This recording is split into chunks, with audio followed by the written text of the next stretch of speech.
Ladies and gentlemen, boys and girls, welcome back. My name is not Ian Sands, and this, of course, is Learn How to Edit Stuff. Ian, why haven't you posted any videos in the last few weeks? I've been looking through my feed and I haven't seen any videos. What could possibly be so important that you wouldn't post any? Oh my God, I got married. So yeah, sorry, I haven't posted any videos in a little while. I was a little preoccupied with, one of the biggest life-changing events that a person can have in their lifetime. But it's okay, I know you understand. But the upside to this is I'm editing my own wedding video. So maybe, just maybe in the future, we're gonna do a Learn How to Edit Stuff series on how to edit a wedding video. Roll the clips. I can still remember the first time that we kissed.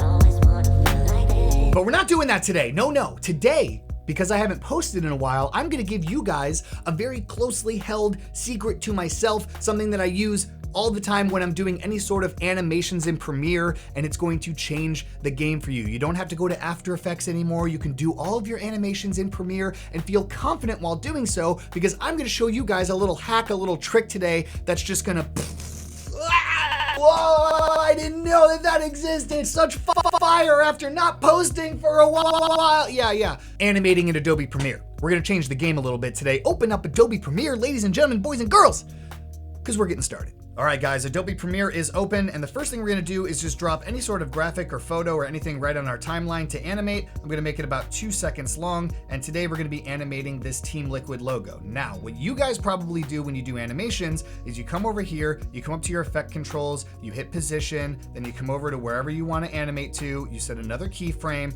and then you pull it out, right?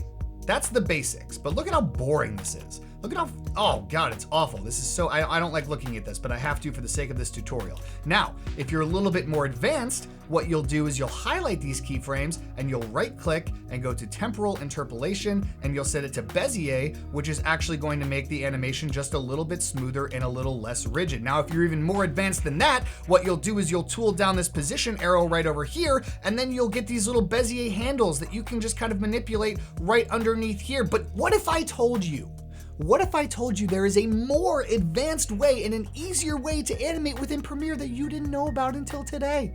Well, there is. Check this out. Instead of messing with this hot garbage up here and zooming in and being all annoyed because this doesn't work right, don't do this anymore. What I want you to do is come down to your video 1 until you get these little double arrows right here on video 1, and I want you to make this huge. So now your video 1 layer is gigantic, and I want you guys to zoom into this layer. And then check this out. Right click on this little effects icon right here and go to motion and go to position.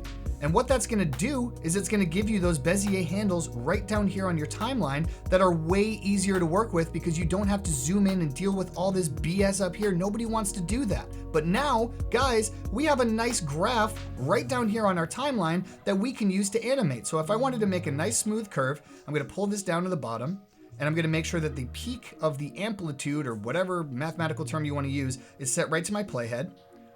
And these are your keyframes up here in the corners, and then these are the Bezier handles. So what I'm gonna do is I'm just gonna create a nice little peak. So what that's gonna do is it's gonna make my animation ease in, it's gonna hit the peak right about here, and then it's gonna go nice and slow in. And check this out. A nice, very smooth, non-boring animation in Premiere, and I can see what I'm doing down here on the graph line.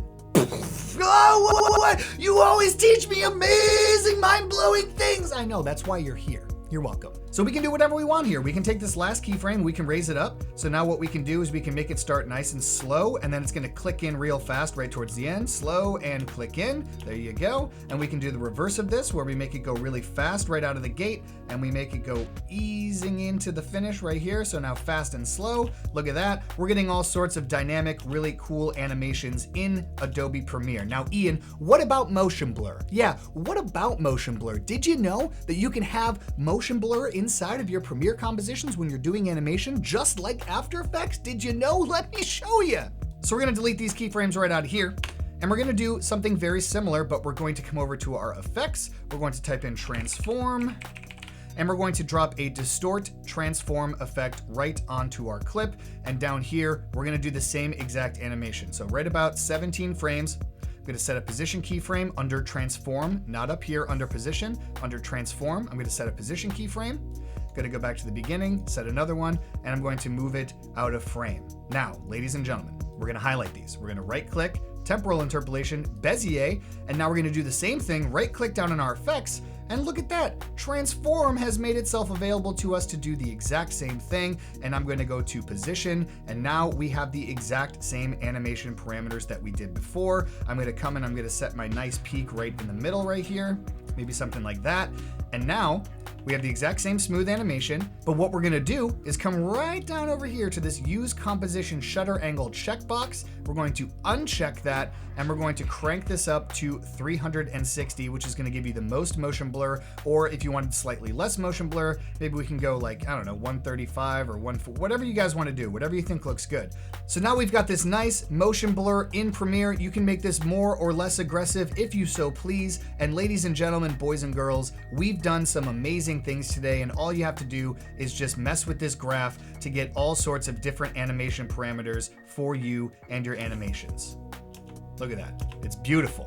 So if you've ever been longing and wanting for smooth animations in Premiere with motion blur so you don't have to use After Effects anymore, congratulations, you got it today. This is something I use all the time, and this is something that I don't tell many people about because I want to keep some secrets to myself, you know? I don't want to be just giving everything out willy-nilly all the time, but I figured since I haven't posted a video in like a month or something crazy, I might as well come out of the gate with something amazing that hopefully you've never seen before. So if you learned something new today, why don't you give this video a nice little thumbs up, and if you haven't already, make sure you subscribe to the channel and check out the last video that you missed. We're back to the weekly schedule, ladies and gentlemen, on Learn How to Edit Stuff. The wedding's over, we're back to business. Subscribe, check out the last video that you missed, and I will see you guys next time.